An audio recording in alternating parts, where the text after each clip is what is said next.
ಅಖಿಲ, ಏನಿದು ಇನ್ನು ತಿಂಗಳೇ ಮುಗ್ದಿಲ್ಲ, ಚೆಕ್ಸ್ ಬರಿತಾ ಇದೆಯಾ?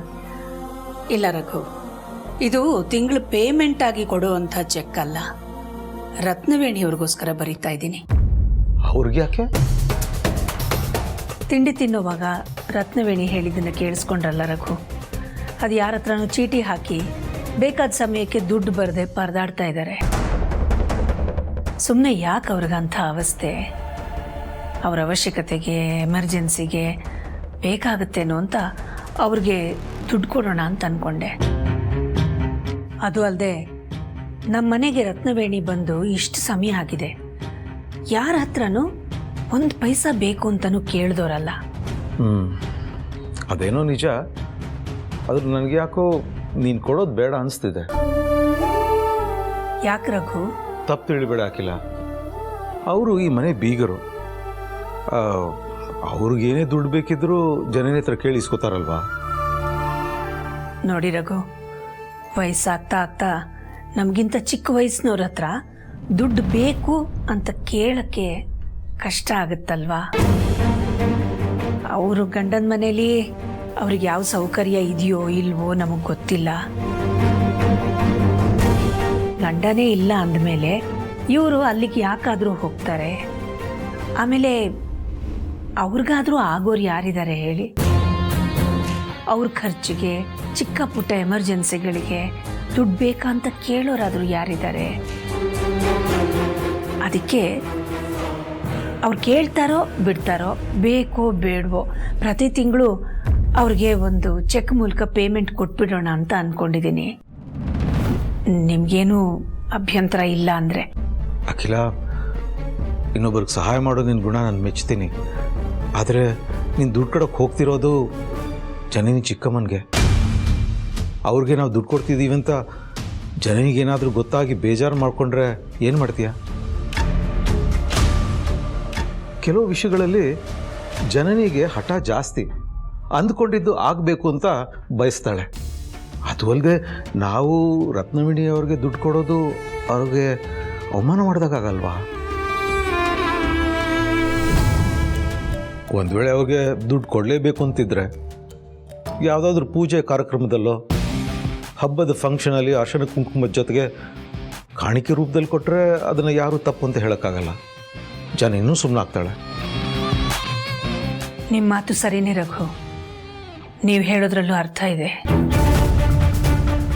ನಾವೀಗ ದುಡ್ಡು ಕೊಟ್ಟರು ಜನನಿ ಇದನ್ನು ಹೇಗೆ ತಗೋತಾಳೆ, ಅವಳಿಗಿದು ಹಿಡಿಸುತ್ತೋ ಇಲ್ವೋ, ಯಾಕೆ ಕೊಟ್ರಿ ಅಂತ ಕೇಳಿಬಿಡ್ತಾಳೇನೋ ಅನ್ನೋ ಅಳುಕು ಕಾಡ್ತಾನೆ ಇರುತ್ತೆ ಅಲ್ವಾ? ಅದು ಅಲ್ಲದೆ ಜನನಿ ಪಾರ್ವತಿ ಥರ ಮನೋಭಾವದವಳಲ್ಲ, ಹಾಗಂತ ಅವಳು ತಪ್ಪು ಅಂತಲೂ ನಾನು ಹೇಳ್ತಾ ಇಲ್ಲ. ನೀವು ಹೇಳಿದ್ದು ಸರಿನೇ ರಘು. ಇನ್ಯಾವುದಾದ್ರೂ ಸಂದರ್ಭದಲ್ಲಿ ಕಾಣಿಕೆ ಅಂತ ಹೇಳಿ ರತ್ನವೇಣಿಗೆ ನಾನು ಕ್ಯಾಶೇ ಕೊಟ್ಬಿಡ್ತೀನಿ. ಸರಿ.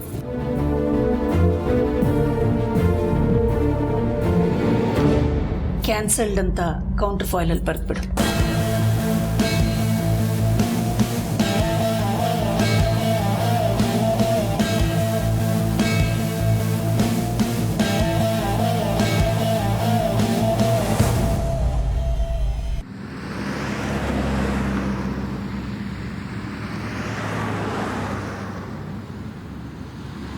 ಪುಟಾಣಿ ನಮ್ಮ ಮಗು ಅನ್ನೋ ಸತ್ಯನ ರತ್ನವೇಣಿಯವರು ತಿಳ್ಕೊಂಡಿದ್ದಾರೆ. ಅದಕ್ಕೆ ಪುಟಾಣಿನ ದರಿದ್ರದವಳು ಅಂತ ಮಾತಾಡ್ಸಿದ್ದಾರೆ. ಹೌದು ಚಿಕ್ಕಮ್ಮ, ನನಗೂ ಹಾಗೆ ಅನ್ನಿಸ್ತಾ ಇದೆ. ನನ್ನ ಪ್ರಕಾರ ಅವರೇ ಅದನ್ನು ಹೇಳಿರ್ತಾರೆ. ಯಾಕೆಂದರೆ ಅವ್ರಿಗಿವಾಗ ಗೊತ್ತಾಗಿದೆ ಅಲ್ವಾ, ಪುಟಾಣಿ ಜನನಿ ಮಗು ಅಲ್ಲ ಅಂತ. ಹೌದು, ಹಾಗಾದರೆ ಈ ವಿಷಯನ ಆ ಯಮ್ಮ ಅಖಿಲಕ್ಕನಿಗೆ ಹೇಳ್ಬಿಡ್ತಾಳೆ ಅಂತ ಅನಿಸ್ತಿದೆ. ಹಾಗಂತೀರ ಚಿಕ್ಕತ್ತೆ? ಹ್ಞೂ, ಗ್ಯಾರಂಟಿ ಹೇಳ್ತಾಳೆ. ಹಾಗಾದ್ರೆ ನಮ್ಮ ಜನನಿ ಗತಿ ಏನಾಗುತ್ತೋ ಏನೋ.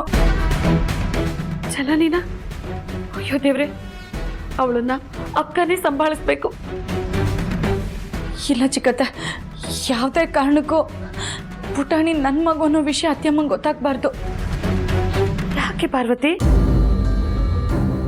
ಅತ್ಯಮ್ಮಂಗೆ ಪುಟಾಣಿ ನನ್ನ ಮಗು ಅನ್ನೋ ಸತ್ಯ ಗೊತ್ತಾದ್ರೆ ಅವ್ರು ಖಂಡಿತ ಜನನಿನ ಒಪ್ಸಿ ಪುಟಾಣಿನ ನನ್ನ ಮಡ್ಲಿಗೆ ಹಾಕ್ತಾರೆ.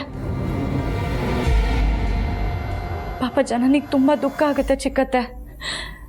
ಆಮೇಲೆ ಅವಳ ಮನ್ಸಿನ ಸ್ಥಿಮಿತಾನೆ ಕಳ್ಕೊಂಡ್ರೆ ಕಷ್ಟ.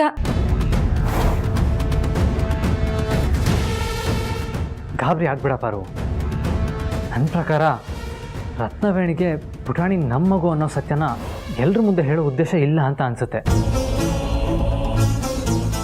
ಹಾಗಿದ್ದಿದ್ರೆ ನಿನ್ನೆ ಅವರು ಡಾಕ್ಟರ್ ಹತ್ರ ಹೋಗಿ ಮಾತಾಡ್ಕೊಂಡು ಬಂದಾಗಲೇ ಎಲ್ಲರ ಮುಂದೆ ಹೇಳಬೇಕಿತ್ತಲ್ವಾ?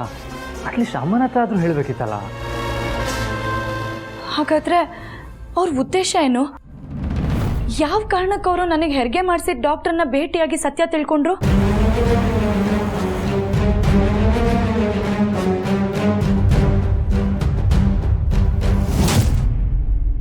ನನ್ನ ಪ್ರಕಾರ ನೀವಿಬ್ಬರು ಪುಟಾಣಿ ಜೊತೆ ತುಂಬ ಸಲಿಗೆಯಿಂದ ಇರ್ತೀರ. ನಮ್ಮ ಮಗಳು ಅಂತ ತುಂಬ ಪ್ರೀತಿ ತೋರಿಸ್ತೀರ. ಮೊನ್ನೆ ಪಾರ್ಕಲ್ಲಿ ಮಗುನ ಬಿಟ್ಟು ಬಂದಿದ್ದಾಗ ಆದಿ ನನ್ನ ಮಗು ವಿಷಯದಲ್ಲಿ ನೀವು ಬೇಜವಾಬ್ದಾರಿನ ತೋರಿಸ್ಬೇಡಿ ಅಂತ ಜೋರು ಮಾಡ್ದ. ಅದನ್ನೆಲ್ಲ ಮನಸ್ಸಲ್ಲಿ ಇಟ್ಕೊಂಡು ಅನುಮಾನನ ಕ್ಲಿಯರ್ ಮಾಡ್ಕೊಳ್ಳೋದಕ್ಕೋಸ್ಕರ ಡಾಕ್ಟ್ರ್ ಹತ್ರ ಹೋಗಿ ನಿನ್ನ ಬಗ್ಗೆ ತುಂಬ ಸಿಂಪತಿಯಿಂದ ಮಾತಾಡಿ ಸತ್ಯನ ಬಾಯಿ ಬಿಡಿಸಿದಾಳೆ ಅಂತ ನನಗನ್ನಿಸ್ತಾ ಇದೆ. ಆ ಹೆಣ್ಣು ಸಾಮಾನ್ಯದವಳಲ್ಲ. ಅದೆಷ್ಟು ಮನೇನ ಹಾಳು ಮಾಡಿ ಇಲ್ಲಿಗೆ ಬಂದಿದ್ದಾಳೋ ಏನೋ. ಈ ದರಿದ್ರ ಬುದ್ಧಿಗೇನೆ ಅವಳು ಗಂಡ ಅವಳನ್ನ ಬಿಟ್ಟು ಓಡ್ ಹೋಗಿರೋದು.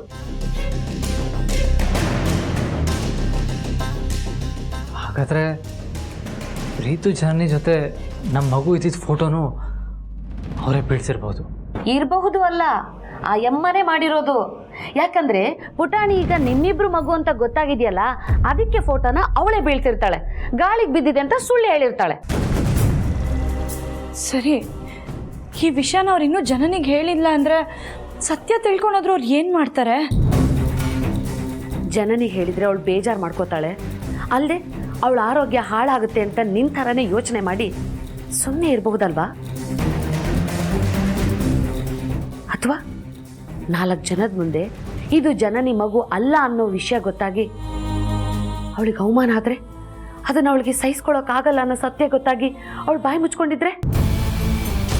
ಹೌದು ಚಿಕ್ಕಮ್ಮ, ನನಗೂ ಅದಕ್ಕೆ ಸುಮ್ಮನೆ ಇದ್ದಾರೆ ಅಂತ ಅನಿಸುತ್ತೆ. ಆದ್ರೀಗ ಆತಂಕ ಆಗ್ತಾ ಇರೋದು ನನ್ನ ಮಗಳ ಮೇಲೆ. ಇಷ್ಟು ದಿವಸ ಅವ್ರಿಗೆ ನನ್ನ ನೆರಳು ಕಂಡ್ರೂ ಆಗ್ತಾ ಇರಲಿಲ್ಲ. ಅಂಥದ್ರಲ್ಲಿ ಈಗ ನಮ್ಮ ಪುಟಾಣಿ ನನ್ನ ಮಗಳು ಅನ್ನೋ ಸತ್ಯ ಅವ್ರಿಗೆ ಗೊತ್ತಾಗಿದೆ. ಇನ್ನು ಮುಂದೆ ನನ್ನ ಮಗಳನ್ನ ಹೇಗೆ ನಡೆಸ್ಕೋತಾರೋ ಏನೋ ನೆನೆಸ್ಕೊಂಡ್ರೆ ಭಯ ಆಗ್ತಾ ಇದೆ ಯಜಮಾನ್ರೆ. ನನ್ನ ಪ್ರಕಾರ ಇದಕ್ಕೆಲ್ಲ ಇರೋ ಒಂದೇ ಒಂದು ಪರಿಹಾರ ಅಂದರೆ ನೀನೇ ಅಕ್ಕನ ಹತ್ರ ಹೋಗಿ ಈ ಪುಟಾಣಿ ನನ್ನ ಮಗಳು ಅಂತ ಸತ್ಯನ ಒಪ್ಕೊಳ್ಳೋದು.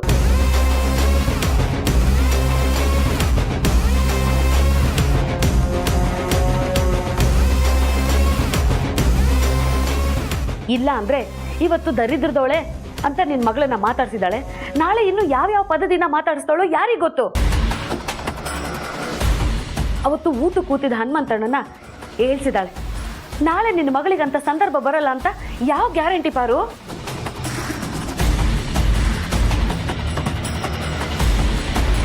ನೀವು ಹೇಳ್ತಾ ಇರೋದು ಸರಿ ಅನಿಸ್ತದೆ ಚಿಕ್ಕತ್ತೆ. ಅಂದರೆ ಪಾರು, ಸತ್ಯನ ಅಮ್ಮನ ಹತ್ರ ಹೇಳ್ತೀಯಾ? ಹೌದು.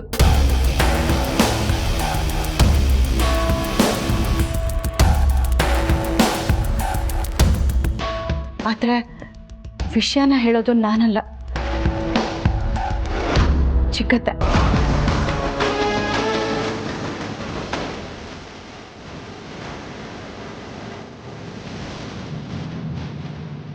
ಹೌದು ಚಿಕ್ಕತ್ತೆ, ನನಗೋಸ್ಕರ, ಈ ಮನೆಗೋಸ್ಕರ ನೀವೇ ಅತ್ತೆಮ್ಮನ ಹತ್ರ ಸತ್ಯ ಹೇಳಬೇಕು.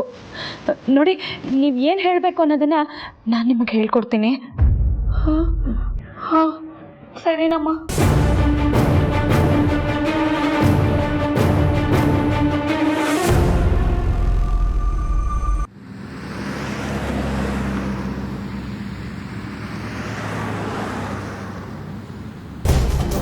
ಅಕ್ಕ ಅಕ್ಕ ಅಕ್ಕ ಅಕ್ಕ ಅಕ್ಕ ಕಾಮಿನಿ, ಏನೋ ತುಂಬ ಮುಖ್ಯವಾಗಿದ್ದು ಹೇಳೋದಿದೆ ಅನ್ಸುತ್ತೆ.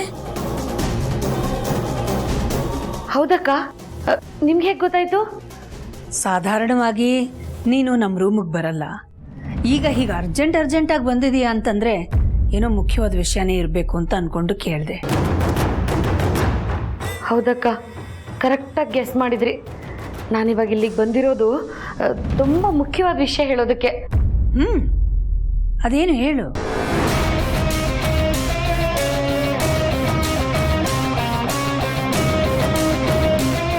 ಅಕ್ಕ, ಅದು ನಮ್ಮ ಪುಟಾಣಿ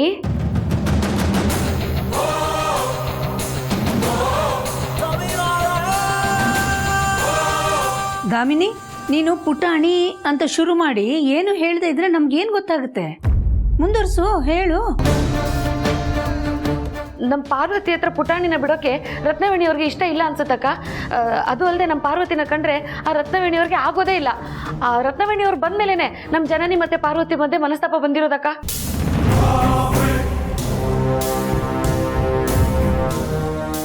ದಾಮಿನಿ, ಒಬ್ಬರ ಬಗ್ಗೆ ಏನಾದರೂ ಒಳ್ಳೇದು ಮಾತಾಡಬೇಕು ಅಂತಂದಾಗ ಯೋಚನೆ ಮಾಡೋ ಅವಶ್ಯಕತೆನೇ ಇರಲ್ಲ. ಆದರೆ ಏನಾದರೂ ಕೆಟ್ಟದ್ದನ್ನು ಹೇಳಬೇಕು ಅಂತಂದಾಗ 10 ಸಲ ಯೋಚನೆ ಮಾಡಬೇಕಾಗತ್ತೆ.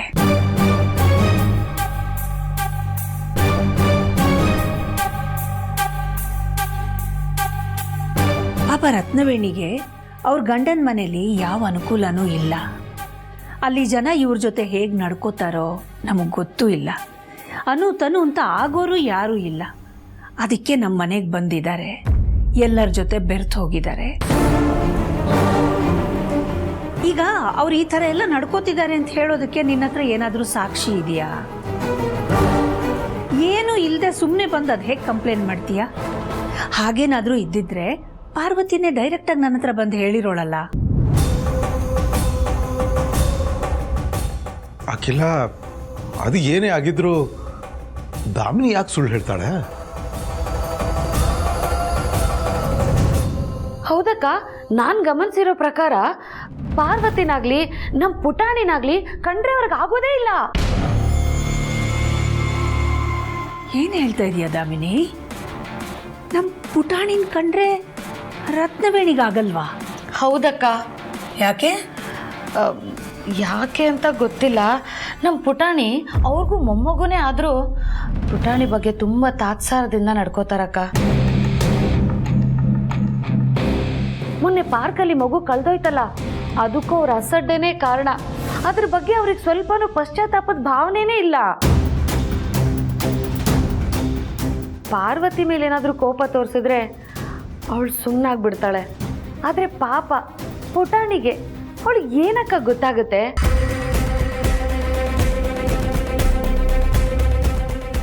ಅದಕ್ಕೆ ಪುಟಾಣಿನ ನೋಯಿಸಬಾರ್ದು ಅಂದರೆ ರತ್ನವೇಣಿಯವ್ರಿಗೆ ನೀವೇ ಸೂಕ್ಷ್ಮವಾಗಿ ಸ್ವಲ್ಪ ಬುದ್ಧಿ ಹೇಳಬೇಕಕ್ಕ.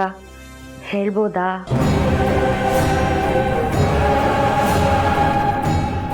ದಾಮಿನಿ, ನಿನ್ನೊಬ್ಳು ಮಾತನ್ನ ಕೇಳಿ ಅದನ್ನೇ ಸತ್ಯ ಅಂತ ನಂಬಿಕೊಂಡು ರತ್ನವೇಣಿಗೆ ಬುದ್ಧಿ ಹೇಳಕ್ಕಾಗಲ್ಲ. ಮತ್ತೆ ಈಗೇನು ಮಾಡ್ತೀಯ ಅಖಿಲ?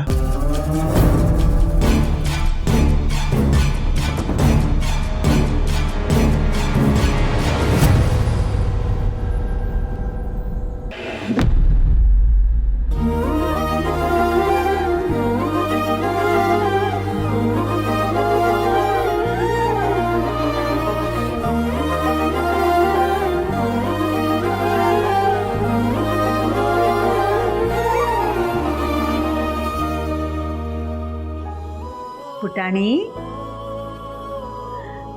ಎಷ್ಟು ಚೆನ್ನಾಗಿದೆ ನಿನ್ ಚಿಟ್ಟೆ ಜುಟ್ಟು. ಏನ್ ಮಾಡ್ತಾ ಇದೀಯಾ? ಹೋಮ್ವರ್ಕ್ ಮಾಡ್ತಿದ್ದೀನಿ ಅಜ್ಜಿ. ಏನ್ ಹೋಮ್ವರ್ಕು? ಇದು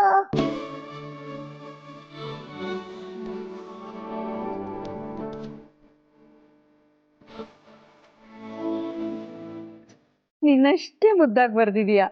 ಪಾರು, ನನ್ನ ಹೋಮ್ವರ್ಕ್ ಎಲ್ಲ ಆಯ್ತು, ಆಟ ಆಡ್ಲಾ? ಸರಿ ಕಂದ.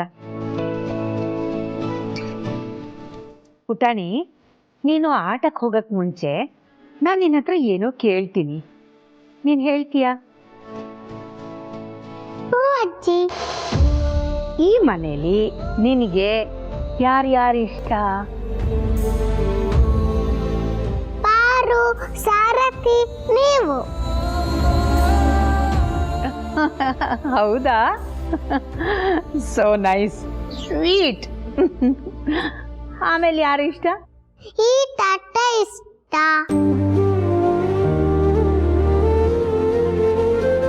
ಆಮೇಲೆ ಅಂಬಾರಿ ತಟ್ಟೆ ಇಷ್ಟ.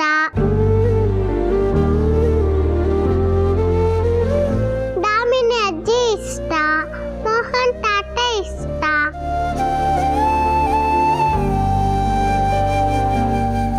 ಗನಿ ಮಾಮ ಇಷ್ಟ. ಅಪ್ಪ ಅಮ್ಮ? ಮಮ್ಮಿ ಯಾವಾಗ್ಲೂ ಇಷ್ಟ. ರತ್ನವೇಣಿ ಅಜ್ಜಿನೂ ಇಷ್ಟ ತಾನೇ?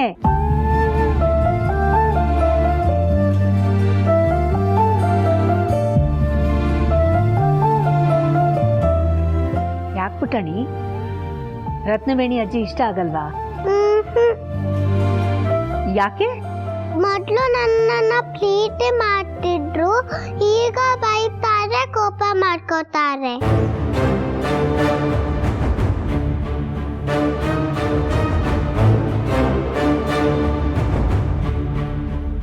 ಈಗ್ಲೂ ಅವ್ರಂದ್ರೆ ನಂಗೆ ಇಷ್ಟನೇ, ಆದ್ರೆ ನಾನಂದ್ರೆ ಅವ್ರಿಗೆ ಇಷ್ಟ ಇಲ್ಲ. ಏನ್ ಮಾಡ್ಲಿ?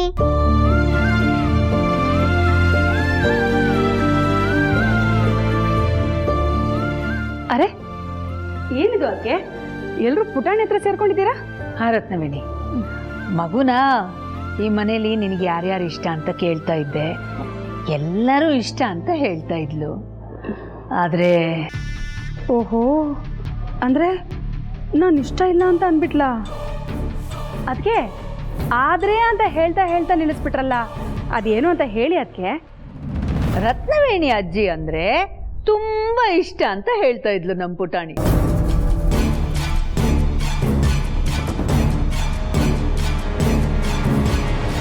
ಹೌದಾ? ಅದಕ್ಕೆ ನಾನು ಏನು ಹೇಳ್ತಿದ್ದೀನಿ ಅಂತಂದರೆ, ನಾಳೆ ಒಂದು ದಿವಸ ಪುಟಾಣಿನ ನಿಮ್ಮ ಜೊತೆ ಹೊರಗಡೆ ಸುತ್ತಾಡ್ಸಕ್ಕೆ ಕರ್ಕೊಂಡು ಹೋಗಿ.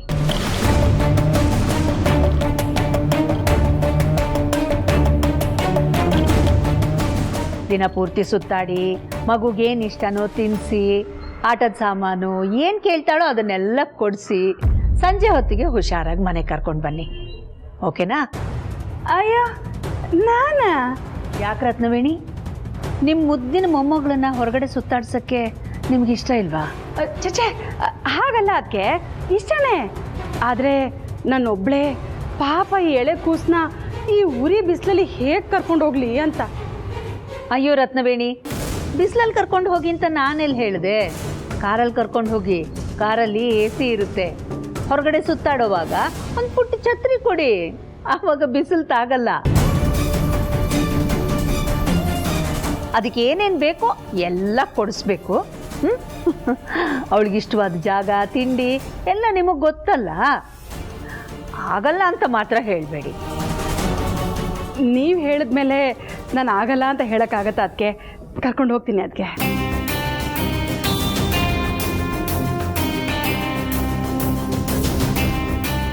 ಪುಟಾಣಿ, ರತ್ನವೇಣಿ ಅಜ್ಜಿ ಜೊತೆ ನಾಳೆ ಹೊರಗೆ ಹೋಗಿ ಸುತ್ತಾಡ್ಕೊಂಡು ಬರ್ತೀಯಲ್ಲ?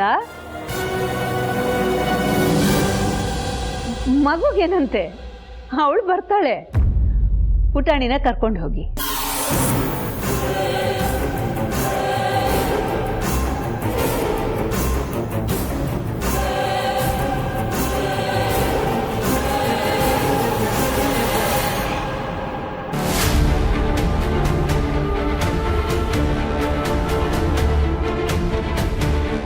ಪಾರು, ನಾನು ಆಟ ಆಡ್ಲಾ?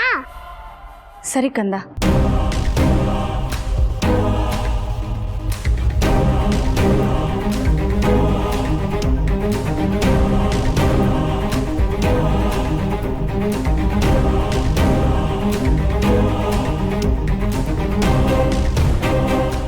ಅಲ್ಲ, ಅಕ್ಕನ ಹತ್ರ ಈ ಅಮ್ಮನ ಬಗ್ಗೆ ಈಗಷ್ಟೇ ಎಷ್ಟೊಂದು ಕಂಪ್ಲೇಂಟ್ ಹೇಳಿ ಬಂದಿದ್ದೀನಿ. ಆದ್ರೆ ಮತ್ತೆ ಪುಟಾಣಿನ ಅವ್ರ ಜೊತೆನೆ ಹೊರಗಡೆ ಕಳಿಸ್ತಿದ್ನಿ ಅಂತಿದಾರಲ್ಲ, ಯಾಕೆ ಅಂತಾನೆ ಗೊತ್ತಾಗ್ತಿಲ್ಲ.